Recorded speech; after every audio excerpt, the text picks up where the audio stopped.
आपल्याला contracted form बघायचा आहे. कॉन्ट्रॅक्टेड फॉर्म म्हणजे काय? संक्षिप्त रूप. म्हणजे दोन मोठे शब्द आहेत, त्या दोन मोठ्या शब्दांना काय केलेलं आहे? संक्षिप्त केलेलं आहे. मग इंग्रजी मधले असे कोणते दोन शब्द आहेत की ज्यांना एकत्रित केल्यानंतर त्याचा वेगळा फॉर्म तयार होतो? मग त्याच्यामध्ये असतो प्रोनाउन. प्रोनाउन आणि हेल्पिंग वर्ब असतात. काय असतात? प्रोनाउन आणि वर्ब. प्रोनाउन तुम्हाला माहिती आहेत, I, you, we, he, she, it हे प्रोनाउन्स आहेत. आणि वर्ब कोणते आहेत? त्याच्यासोबत येणारा सहाय्यकारी क्रियापद. मग ते कोणते आहेत आणि त्याचे शॉर्ट फॉर्म काय आहेत ते आज आपल्याला बघायचंय. तर या ठिकाणी मी काही शॉर्ट फॉर्म घेतलेले आहेत. तर कॉन्ट्रॅक्टेड फॉर्म कसा बनतो बघा. आय आणि एम या दोन शब्दांमधून हा कॉन्ट्रॅक्टेड फॉर्म तयार झालेला आहे. आय एम, फक्त यांनी कोणते शब्द कळलेला? ए, आणि त्यांनी इथे काय दिलेला? हा अपॉस्ट्रोफी यस. ओके, तर हा शब्द तुम्हाला तिथे टाकायचा आहे. तो टाकूनच तुम्हाला संक्षिप्त रूप तयार करता येईल. आय एम चं काय होतं? I am. यू आर चं काय लिहिलेलं आहे? फक्त बघा, आर जर असेल, आर हे हेल्पिंग वर्ब कोणत्याही प्रोनाउन सोबत जर आलं, कोणत्याही नाउन सोबत आलं, तर तुम्हाला आर मधलं काय घ्यायचंय? फक्त शेवटचे दोन अक्षर. काय घ्यायचे? शेवटचे दोन अक्षर घ्यायचे. आणि प्रोनाउन जेवढा आहे तेवढं जसंच्या तसं लिहायचं. लक्षात ठेवा.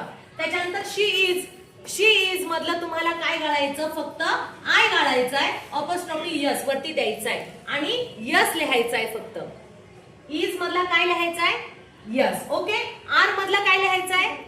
R E. ए लिहायचं आहे का त्याच्यामधला? वी जसाच्या तसा लिहायचा प्रोनाउन. आणि हे जे हेल्पिंग वर्ब आहे, हेल्पिंग वर्ब मधलं तुम्हाला काय करायचं?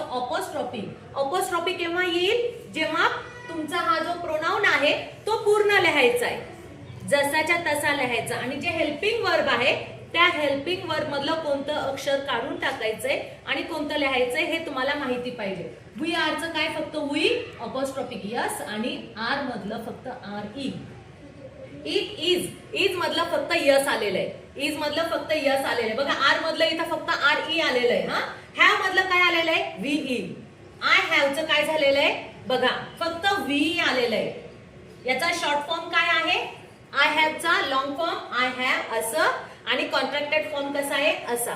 ठीक आहे. मग हे जर तुम्ही इथे बघून घेतलं तर तुम्हाला कळेल. नॉट जर आलं, जर वाक्यामध्ये शब्दाचं नॉट जर आलं तर नॉट मध्ये काय करायचं? तुम्हाला यन अगोदर लिहायचं. अपॉस्ट्रोफिक टी, ओ काढून टाकायचंय. कॅनॉट चा काय होतो? कांट. CAN कॅन जसाच्या तसा. आणि NOT मधला फक्त अपॉस्ट्रोफी टी दिलेला आहे. ओके. विल नॉट चा वोंट.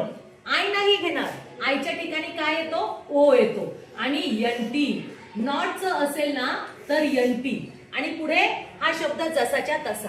या दोन शब्दांमध्येच तुम्हाला लक्ष देऊन बघायचंय की कॅनॉटचा कांट होतो आणि विल नॉटचा वोंट होतो. ओके. आय शालचा काय येईल? शाल जर आला, शाल आणि विल आला तर तुम्हाला फक्त दोन रेषा मारायच्या. दोन रेषा म्हणजे शाल किंवा विल. या दोन रेषा म्हणजे यल आहे. या दोन रेषा म्हणजे डबल यल. मग आय शाल, इथे शी विल. बघा, विलचं काय घेतात? विल आणि शाल मध्ये फक्त डबल यल घेतला जातो. काय घेतला जातो? Double L. आणि नॉट असेल तर फक्त बघा, शाल नॉटचं काय झालेलं आहे? शान. SHANT शान. ओके. मग हे काही शब्द आहेत हे तुम्हाला लक्षपूर्वक बघायचे. ठीक आहे. मग यावर आधारित कसे प्रश्न विचारले जाऊ शकतात बघा इकडे. आता इथे रॉंग पेअर विचारली आहे तुम्हाला. चुकीची जोडी. 3 जोड्या ह्या करेक्ट आहेत आणि एक जोडी मात्र चुकीची आहे. मग कोणती आहे बघा? ही इज चं काय घेतात? फक्त यस. ही अपॉस्ट्रोफिक यस आणि इथे यस. म्हणजे ही जोडी बरोबर आहे. ओके. आय हॅव मधलं काय घेतात? फक्त व्ही. आय जसाच्या तसा, प्रोनाउन जसाच्या तसा. आणि हॅव मधलं फक्त व्ही अपॉस्ट्रोफी यस बरोबर आहे. म्हणजे ही पण जोडी बरोबर आहे. कॅनॉट मध्ये काय घेतात बरं? नॉट असलं तर काय घेतात? NT. मग आता इथे डबल यन आहे. डबल यन घेणार नाही. फक्त इथं सिंगल यन जर असतं तर आपण म्हटलं असतो की हे बरोबर आहे. पण इथे डबल यन आहे म्हणजे ही जोडी आपली चुकली. आय एम मधलं फक्त आय आणि यम. इथं अपॉस्ट्रोफी त्यांनी योग्य ठिकाणी दिलेला आहे. हे पण तुम्हाला लक्षात ठेवायला पाहिजे की योग्य ठिकाणी आहे का. मग याच्यामध्ये चुकीची जोडी कोणती आहे आपली? कॅनॉट मध्ये डबल एन घेतलेला आहे, म्हणजे ही जोडी रॉंग पेअर विचारले म्हणून आपली चुकीची जोडी. आता पुढचा प्रश्न काय आहे? प्रॉपर कॉन्ट्रॅक्टेड फॉर्म आपल्याला बघायचा. कोणता? याचा चौकोनामध्ये तुम्हाला दिलेला देअर इज. देअर इज मी तुम्हाला सांगितलं इज मधलं काय घेतात? फक्त यस घेतात. आणि अपॉस्ट्रॉफिक यस कुठे द्यायचं बघा. आता तुम्हाला ऑप्शन मध्ये शोधायचं. THER THER हा शब्द पूर्ण नाहीये म्हणजे ही जोडी आपली चुकली. ओके. THERE हा शब्द घेतलेला आहे आणि अपॉस्ट्रॉफिक मधला फक्त यस त्यांनी घेतलेला. बरोबर असू शकतं. आपण पुढे बघूया. THERE अपॉस्ट्रॉफिक आणि IS तो पूर्ण शब्द घेतलेला आहे. पूर्ण घेतला म्हटल्यानंतर पूर्ण घ्यावा लागतो का? नाही.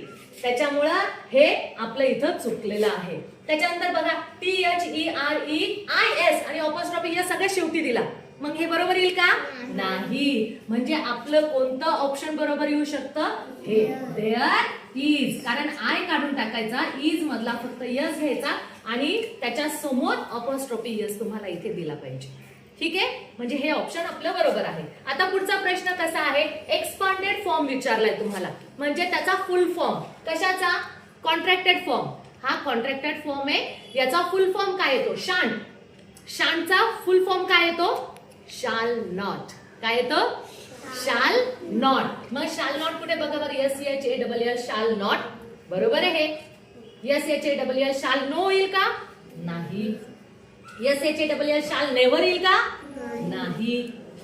नॉट शाल येईल का? नाही. मग आपलं कोणतं ऑप्शन बरोबर आहे?